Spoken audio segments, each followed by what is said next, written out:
Bottom line is that the country is being brainwashed and they can no longer think analytically. And when you get into a situation like that, you call evil good and good evil, you're ready for the Antichrist. They're ready for him. They're ready. I've watched it now, just in the last 10 years. They're ready right now. They'll embrace him. They'll take him. They'll take his mark, and they'll be proud of it. And they'll embrace him when he shows up. Right now, 120 million Hindus. Now, that's a big figure, folks. That's a third of the population of this country. Think about that for a moment. 120 million Hindus are meeting for one of the most sacred days and periods of time in the Hindu religion. They're gathering together at the Ganges River. They go into the Ganges River and they wash themselves and they bathe and they go through sacred rituals to wash their sins away. That's what they're doing. They go into the Ganges River. According to the tradition among the Hindus, the Ganges River came down out of heaven, and Shiva, which is one of the Hindu trinity, Shiva made sure that it came down and flowed down the way it does in confluence with another river, and at that point it's the most sacred site in India. Bathing in this river cleanses a person of their sin.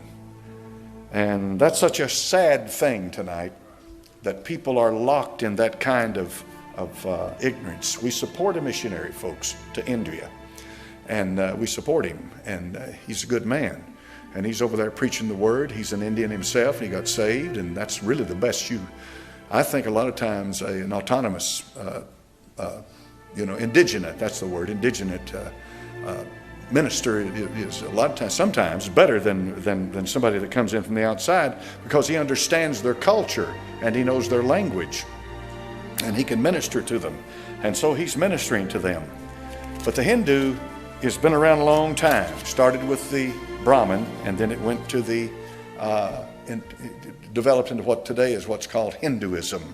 They have millions of gods, but they have a Hindu trinity, which is Brahma, the creator, Vishnu, the sustainer, and Shiva, the creator, the destroyer and creator. Shiva is the one that you'll find over there at CERN, Switzerland. He's dancing the Nataraj. It's a round thing like this, and Shiva's in the middle of it, and I've told you about Shiva before. The idea is that he destroys and then he rebuilds or recreates, and that's what they're trying to do at CERN, supposedly, on the surface. CERN is built over the site of an ancient holy site, if you want to call it that, to Apollo. It's supposed to have been a gate to the underworld. And it's odd how they chose a place like that, but at CERN, they are experimenting.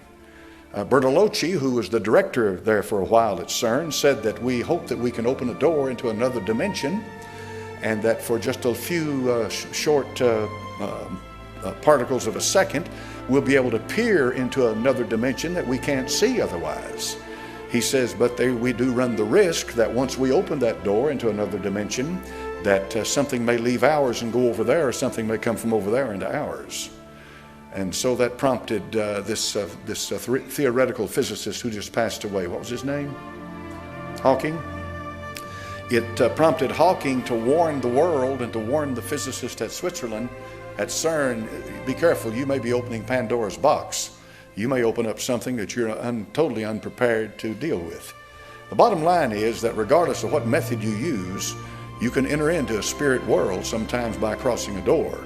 Revelation chapter number 9 says that an angel comes down with the key of the bottomless pit. He opens it, and Apollyon, the bad one, comes out. This place at CERN is built over the ancient, they say, gate or pit to the underworld of a temple to Apollo. All right, Apollyon. Apollo is short for Apollyon. Apollyon means destroyer. That's what Shiva is. He's the destroyer. So they're making a connection between the ancient religions of Greece and also the religion of India. The bottom line is it doesn't matter to the theoretical physicist what spirit world he taps into if he thinks he can get some help from it. Believe me, these people are very religious. So they're doing that, and right now we don't know what they've let out. We don't know what's come out. But we know, according to the book of Revelation, something's coming out of that pit.